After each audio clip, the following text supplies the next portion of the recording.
Pemirsa, bagaimana kabar Anda hari ini? Senang sekali saya Gadis Wetrianto hadir kembali menjumpai Anda bersama dengan talk show yang pastinya informatif dan juga inspiratif untuk Anda. Saat ini kita akan berbicara mengenai tantangan dan sinergi pemerintah Provinsi Jawa Timur dalam menggali potensi fiskal dan digitalisasi keuangan daerah.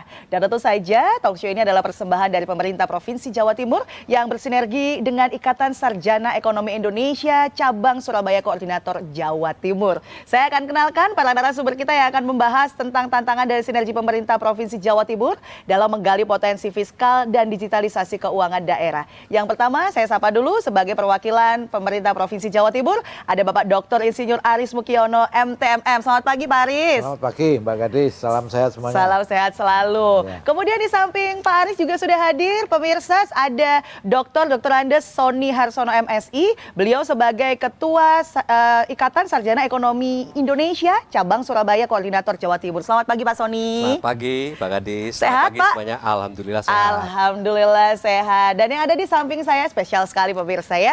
Saya kedatangan juga narasumber kali ini ada Profesor Dr. Andes Ekonomi Abdul Mongit MA PhD. Beliau adalah Koordinator Perumusan Kebijakan Moneter Lembaga Keuangan dan Pasar Modal. Selamat pagi Prof. Selamat pagi, Assalamualaikum. Waalaikumsalam warahmatullahi wabarakatuh. Tampak wajahnya cerah ceria semuanya. Sudah siap untuk membahas kebijakan fiskal di Provinsi Jawa Timur. Saya ke Pak Aris dulu deh sekarang. Pak Aris, dari sisi pemerintah Jawa Timur, bagaimanakah pemerintah Jawa Timur dalam melakukan pengendalian aset begitu agar tentu saja menambah pendapatan daerah? Baik, sebelum masuk ke situ Mbak Gadis, supaya tahu bahwa struktur APBD itu kan terdiri dari pendapatan, belanja, dan pembiayaan. Dari sisi pendapatan itu ada komponen pajak kendaraan. Yes. Yang berikutnya adalah transfer pemerintah pusat. Dua-duanya ini mungkin nggak bisa diapa-apain. Tapi yang paling utama adalah pendapatan lain-lain. Nah, dari struktur pendapatan lain-lain salah satunya untuk mengoptimalkan adalah bagaimana mengelola aset-aset yang itu nganggur, idle, dioptimalkan, dimanfaatkan dengan bekerja sama dan bersinergi kepada pihak swasta. Supaya aset-aset yang dimiliki oleh pemerintah Jawa Timur bisa menghasilkan uang. Seperti yang dikatakan oleh Bu Sri Mulyani, supaya asetnya bekerja, tidak orangnya bekerja keras tapi asetnya diem. Maka strategi untuk mengoptimalisasi aset itu salah satu potensi untuk mendapatkan pendapatan asli daerah. Itu salah satu. Yang berikutnya adalah bagaimana kita bekerja sama dengan DPMP TSP yang memang kewajibannya adalah investasi, adalah bagaimana investasi baru itu masuk di Jawa Timur. Ketika ada investasi baru masuk di Jawa Timur, tentu di situ ada pertumbuhan ekonomi yang muncul, ada penyerapan tenaga kerja, kemiskinan berkurang, kiri kanannya ekonomi produktif akan bertambah. Itu adalah bagian dari bagaimana menggeliatkan pendapatan yang diawali dengan ekonomi yang tumbuh di sekitar itu. Saya pikir itu. Oke, baik. Pemerintah berarti sudah melakukan banyak hal. Contohnya tadi adalah memanfaatkan aset yang saat ini tidak berjalan seperti itu. Kemudian dari dinas-dinas terkait juga. Nah, lantas kita saat ini bersinergi dengan IC seperti itu ya. Saya ke Pak Sony nih. Pak Sony, bagaimana langkah IC dalam mendukung pemerintah tentu saja sekali lagi dalam mengatasi tantangan fiskal ini? Iya, terima kasih. Pertama saya perkenalkan IC dulu ya sebelum saya masuk ke jawabannya. IC itu adalah Ikatan Sarjana Ekonomi Indonesia. Kebetulan kita ada di cabang Surabaya. Biasanya ADART-nya mengatakan kalau di posisi IC yang ada di ibu kota provinsi itu sebagai koordinator wilayah. Jadi kita Ikatan Sarjana Ekonomi Indonesia Cabang Surabaya Koordinator Jawa Timur. Nah, IC ini anggota IC atau kepengurusan IC terdiri dari ABG, Mbak. Bukan anak babe gue ya. Apa tuh ABG, Pak? ABG itu terdiri dari akademisi, kemudian businessman, ya para pebisnis dan governance. Makanya juga Pak Aris meskipun kepala dinas juga beliau juga sebagai pengurus sekarang. Jadi dari governance-nya. Jadi seperti itu. Jadi kita merupakan gabungan dari akademisi, para pebisnis dan juga governance. Nah, terkait dengan bagaimana peran IC dalam dalam meningkatkan kolaborasi antara pemerintah pusat dan daerah, tentunya kalau selama ini sih dilakukan cukup bagus. Hanya saja mungkin dari IC ada beberapa hal yang menjadi concern kami. Yang pertama itu adalah meningkatkan komunikasi. Ya, meningkatkan komunikasi dan transparansi. Jadi kita tahu bahwa komunikasi antar daerah saja kadang-kadang kurang match begitu ya, apalagi pusat dan daerah. Betul. Nah ini yang menjadi concern, apalagi kalau kita tahu per Oktober nanti ini pemerintahan baru ya, harus ada terobosan baru di mana komunikasi itu berjalan dengan baik. Dan yang penting juga transparansi, ya. Lalu kemudian yang kedua, selain itu juga adalah penyusunan rencana bersama. Jadi planning ini tentunya tidak disusun parsial, tapi seharusnya disusun bersama. Kita tahu memang selama ini dilakukan, tapi kadang-kadang tidak match ya, begitu ya. Misalnya antar daerah satu dengan daerah lain saja kadang-kadang tidak cocok begitu, apalagi dengan pemerintah pusat ya. Seperti katakan Pak Aris tadi, salah satu pendapatan kan selain dari pendapatan pajak dan lain juga ada transfer dari pusat begitu. Nah ini seperti apa mekanismenya. Nah kemudian yang ketiga, penguatan di kapasitas daerah, Mbak. Jadi tadi kan peningkatan komunikasi dan transparansi, kemudian juga penyusunan rencana bersama, dan yang ketiga itu adalah penguatan kapasitas daerah. Nah kapasitas daerah itu apa? Tadi dikatakan pendapatan itu terdiri dari misalnya dari pajak, dan masih banyak misalnya aspek-aspek lain yang mungkin bisa digali bersama sehingga itu bisa meningkatkan pendapatan asli daerah yang mungkin saat ini idle ya, dikatakan Pak Aris tadi ada idle, misalnya contohnya aset-aset yang ada ya Pak Aris, mungkin aset-aset itu juga mungkin dioptimalkan sehingga dia bisa menjadi salah satu lokomotif ya untuk pendapatan daerah selain pajak kendaraan bermotor dan lain-lain. Itu mungkin jawaban dari saya ya terkait dengan tiga. Banyak sebenarnya ide-ide, cuman tiga itu kira-kira yang menjadi concern kita lah. Ini adalah tiga teratas begitu ya, top list begitu ya Pak Sony ya. Baik. Dan sekarang kita bergeser ke Prof. Mongit nih. Prof. Mongit, tadi Pak Sony sudah mengatakan bahwa ada beberapa suggest yang mungkin akan diberikan untuk bagaimana membuat pemerintah pusat dan pemerintah daerah ini dapat bekerja sama dengan baik seperti itu. Nah, menurut Prof. Mongit sendiri begitu ya, bagaimana Prof. Mongit melihat prospek ekonomi yang ada di Jawa Timur saat ini sampai dengan 5 tahun mendatang? Terima kasih. Kalau membicarakan ekonomi Jawa Timur, sebenarnya kita ini membicarakan ekonomi sebagai miniatur Indonesia.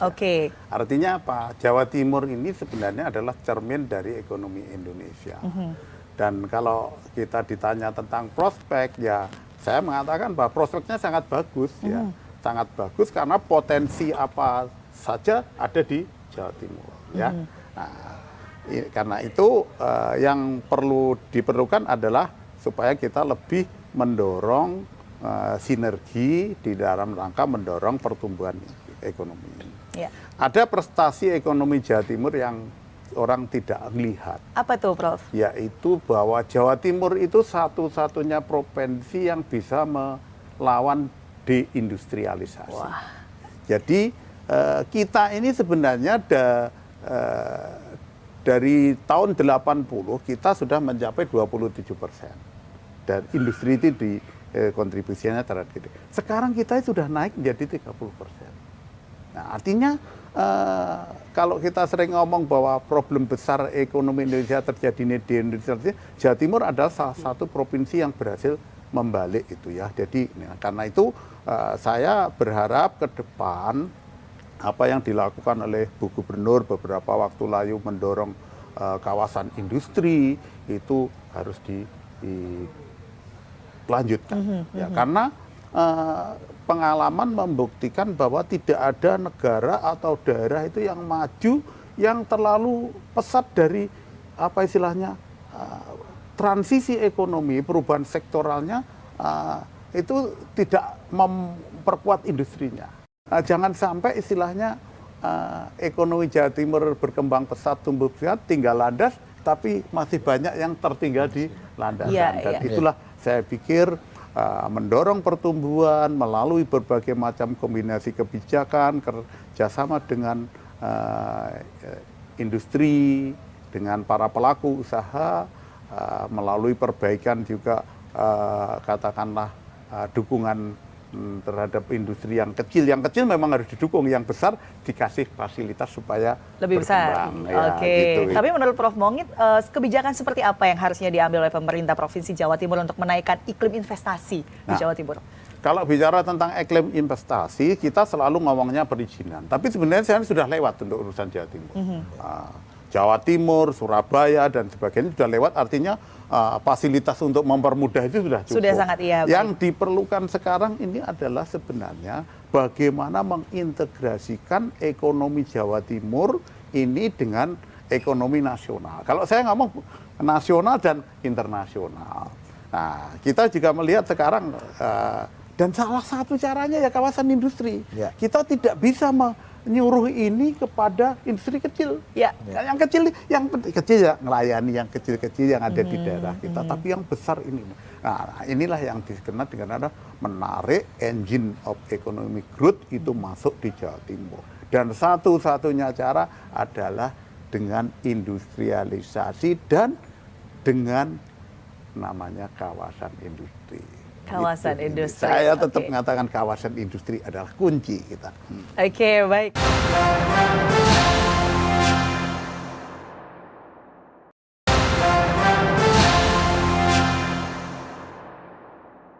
Kawasan industri adalah kunci. Kalau ngomongin tentang kunci, tentu saja saat ini digitalisasi juga menjadi kunci penting, begitu ya Pak Aris ya. Lantas bagaimana menurut Pak Aris tentang pemerintah Provinsi Jawa Timur tetap mengontrol begitu tentang transparansi dan juga akuntabilitas dalam pengelolaan keuangan daerah di era digitalisasi ini, Pak? Bicara tentang pengelolaan keuangan daerah ke depan tuntutannya adalah transparansi dan akuntabel. Betul.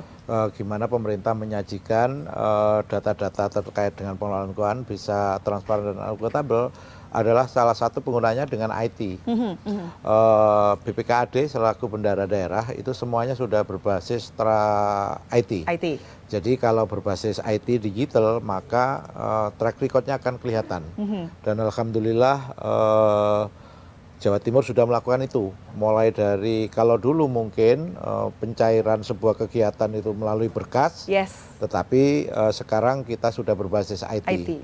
Karena berbasis IT maka transparansi dan akuntabilitas bisa dipertanggungjawabkan. Betul. Apa upaya-upaya yang kita lakukan? Salah satunya adalah tuntutan ke depan bahwa setiap perangkat daerah harus menggunakan KKPD, kartu kredit pemerintah daerah. Betul. Salah satu penggunaannya supaya efisien dan efektif. Kemudian tidak terjadi penyalahgunaan, mengurangi penyalahgunaan kewenangan dari sisi penggunaan keuangan. Maka saya pikir pemerintah Jawa Timur ke depan akan semakin melaju dengan berbasis digital. Dan itu sudah kita lakukan. Semua kegiatan pemerintahan mengacu pada penggunaan SPBPE, sistem pemerintahan berbasis elektronik. Dan itu sudah kita lakukan. Oke, baik.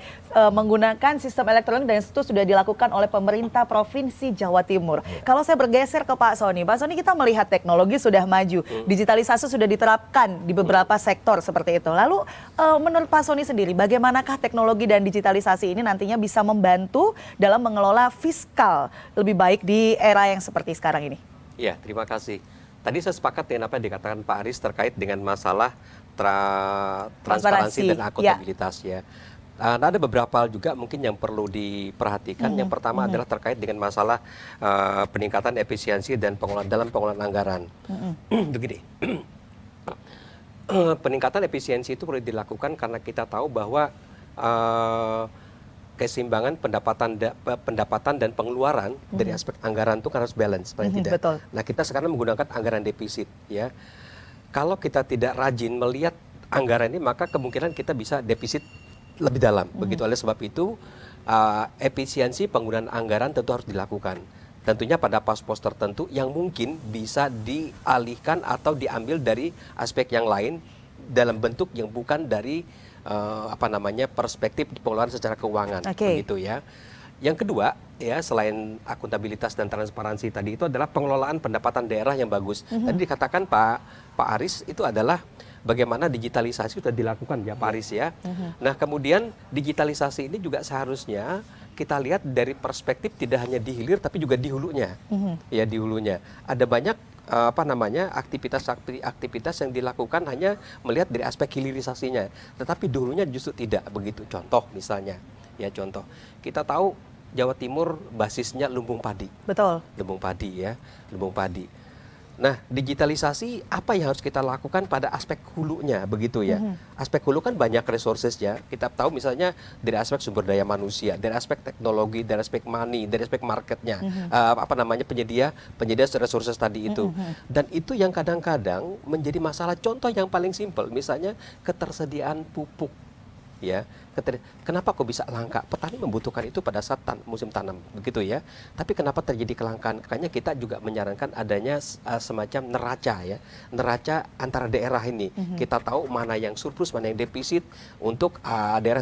Itu mudah sebenarnya dikontrol dengan digitalisasi sebenarnya. Tidak ada yang sulit sebenarnya kan dengan digitalisasi. Semua jadi lebih mudah seperti Betul. itu ya Pak Sony. Lalu kemudian yang kedua, kita juga pernah merasakan bagaimana harga telur meroket. Padahal Jawa Timur itu merupakan bagian provinsi terpenting juga dalam penyedia kebutuhan daging dan telur di Indonesia, di Pulau Jawa begitu. Faktanya kita menghadapi masalah itu. Ya, ada apa dengan Jawa Timur? Nah, digitalisasi seharusnya menjadi jawaban untuk kasus-kasus seperti ini. Nah, itu yang sebenarnya kita lakukan. Di hulunya juga harus diperhatikan, tidak hanya di aspek hilirnya. Supaya ini balance seperti itu ya. Betul sekali. Oke, baik. Betul. Kita geser ke Prof Mongit. Kita ngomongin tentang teknologi dan juga digitalisasi nih, Prof. Tadi ini untuk daerah kawasan industri ini penting sekali dalam mendukung perekonomian di Jawa Timur seperti itu ya, Prof ya. Lantas bagaimana dampak perkembangan teknologi dan juga digital ini terhadap perencanaan bisnis di Jawa Timur? Apakah ini akan cukup membantu dan bagaimana nantinya teknologi dan juga digitalisasi ini bisa membuat para perusahaan ini tetap kompetitif seperti itu, Prof? Oke, bagus. Ini isu yang menarik ya tentang digitalisasi. Semua orang bicara tentang digitalisasi. Karena memang betul di kajian internasional, kemarin saya membaca laporan dari IMF yang mengatakan bahwa kalau satu negara itu setiap negara mampu menaikkan pertumbuhannya itu bisa sampai minimal 10-20%-nya karena digitalisasi. Ya. Nah, itu kan berarti opportunity. Tetapi yang perlu kita harus catat bahwa yang namanya digitalisasi itu bukan memasang sesuatu di website saja. Tidak itu. Karena esensi digitalisasi itu banyak. Yang paling belum kita lakukan, kita bicara tentang UMKM saja paling mudah. Apakah ada kebersatuan antara UMKM, antara yang mensuplai ini menjadi satu kesatuan, sehingga tidak tercipta ekosistem yang mampu membuat katakanlah produknya jadi lebih murah. Semua sama masih pakai perantara, sehingga itu adalah area yang terkait dengan digitalisasi. Bagaimana meningkatkan efisiensi proses produksi, proses procurement-nya atau apa itu pencarian input itu adalah. Tetapi saya sangat percaya bahwa digitalisasi akan menyebabkan efisiensi ini kalau dijalankan dengan benar. Jangan sampai, katakanlah ini tadi Pak Sony cerita tentang dampak digitalisasi terhadap katakanlah paling enak sekarang bicara tentang daging ayam. Jawa Timur pusatnya daging ayam. Tetapi Bapak Ibu semua kan tahu. Karena digitalisasi dan komunikasi yang maju, banyak daging ayam yang dipotong dan halal dari Jawa Timur yang tersertifikasi larinya ke Jakarta. Kenapa? Betul. Food station karena digitalisasi Jawa Timur ada, mereka ambil. Nah, itulah yang kadang-kadang sisi negatif dari digitalisasi ini seperti orang pokoknya WA menjauhkan yang dekat.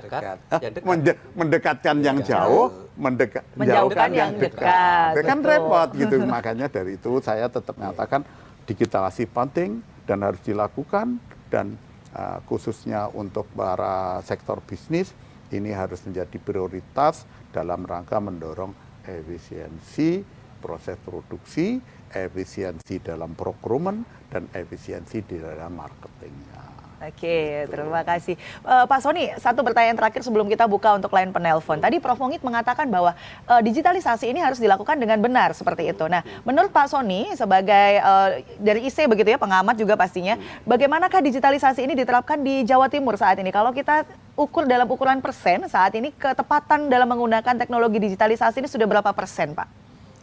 Data tepatnya saya sih kurang tahu ya.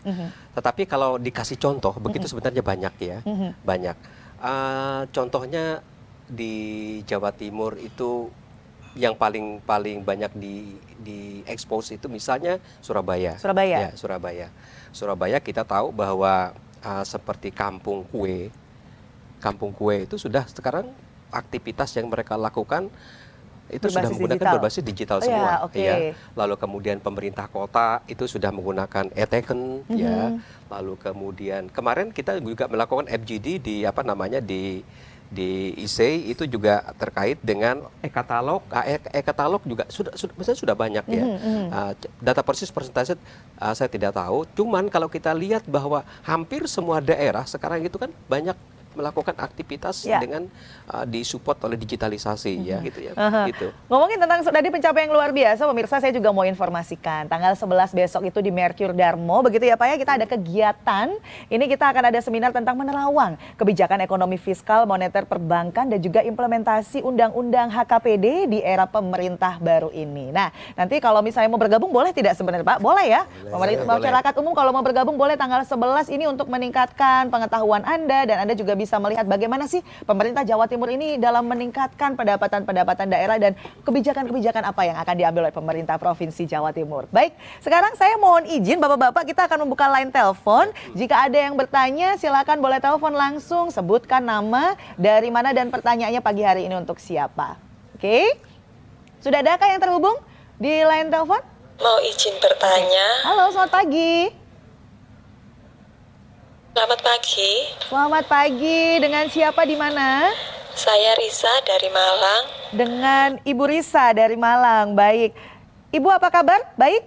Mau izin bertanya. Oke, baik, silakan. Apa rekomendasi Anda untuk pemerintah daerah agar bisa lebih efektif dalam mengoptimalkan PAD di tengah tantangan ekonomi saat ini? Oke, baik. Terima kasih. Ini sepertinya lebih tepat dijawab oleh anggota IC kalau begitu ya Pak Sony ini nampaknya yang lebih tepat. Terima kasih Bu Risa untuk pertanyaannya pagi hari ini. Oke, silakan Pak Sony. Iya, terima kasih Bu Risa untuk pertanyaannya. Yang pertama yang harus dilakukan terkait dengan itu adalah melakukan efisiensi. Saya sudah katakan tadi, ada pos-pos tertentu ya, pos-pos tertentu yang mungkin bisa diefisienkan, tidak dikeluarkan dalam bentuk dana tapi dalam bentuk yang lain ya. Kemudian yang selanjutnya itu adalah dengan cara dengan cara melihat berbagai perspektif yang mungkin bisa digali untuk untuk meningkatkan pendapatan yang ada ya. Ya, jadi seperti itu kira-kira. Oke, terima kasih. Baik pemirsa, yang nampaknya sangat menarik sekali perbincangan kita tentang tantangan dan sinergi pemerintah Provinsi Jawa Timur dalam menggali potensi fiskal dan digitalisasi keuangan daerah. Namun sayang sekali waktu kita terbatas. Jadi pada kesempatan siang hari ini kami mohon masing-masing narasumber untuk bisa menyampaikan closing statement singkat saja, dimulai dari Pak Aris mungkin, silakan Pak. Baik, terima kasih teman-teman sekalian. Tanggal 11 September 2024 ada sinergi antara pemerintah Jawa Timur dengan IC dalam rangka menerawang ekonomi ke depan. Monggo silakan bergabung teman-teman sebagai gambaran wawasan sehingga kita bisa berperilaku khususnya untuk teman-teman pemerintahan daerah supaya kita tahu apa yang kita lakukan ke depan sehingga kita tidak stagnan dalam rangka mengisi ekonomi real di daerah. Oke, terima kasih Pak Aris. Pak Sony silahkan. Ya, makasih. Ya, kita tahu bahwa bulan Oktober nanti adalah perubahan pemerintahan, ya, perpindahan pemerintahan. Dan kita juga tidak tahu kebijakan apa yang diambil untuk aktivitas-aktivitas terkait dengan ekonomi, keuangan, dan perbankan. Ya. Oleh sebab itu, kita berharap Bapak, Ibu, rekan-rekan semuanya bisa bergabung di acara itu. Ya. Bukan cuma untuk pengusaha-pengusaha besar, para UMKM juga kayaknya penting untuk melihat peluang ini begitu sekali. Ya. Sediakan link Zoom lah. Iya, oke, ada link Zoom juga yang bisa Bapak dan Ibu ikuti. Oke, Prof Mongit silakan. Siapapun yang jadi pimpinan nasional ataupun nanti gubernur, ya, Ibu Gubernur karena tiga-tiganya calonnya Ibu, ya, gitu. Itu harus pro pertumbuhan dengan segala pilihan kebijakannya. Tapi intinya tetap mengedepankan pertumbuhan karena dengan pertumbuhan ekonomi yang tinggi banyak masalah bisa kita selesaikan. Terima kasih Prof Mongit. Baik, intinya pemirsa, kolaborasi semua pihak ini diperlukan, baik pemerintah pusat maupun pemerintah daerah untuk mengoptimalisasikan potensi fiskal dan digitalisasi dalam meningkatkan perekonomian di Jawa Timur. Terima kasih untuk Anda yang sudah menyaksikan talk show kita pada kesempatan pagi hari ini. Pak Aris terima kasih, Pak Sony terima kasih banyak, Prof Mongit juga terima kasih banyak. Jangan lupa tanggal 11 pemirsa, kalau Anda ingin tahu ini kita akan menerawang bagaimanakah perekonomian kita nanti dan Anda bisa bergabung bergabung melalui link Zoom atau datang langsung ke Mercure Hotel Surabaya. Akhir kata, saya Gadis Swetrianto mengucapkan selamat pagi, terima kasih, dan wassalamualaikum warahmatullahi wabarakatuh. Sampai jumpa.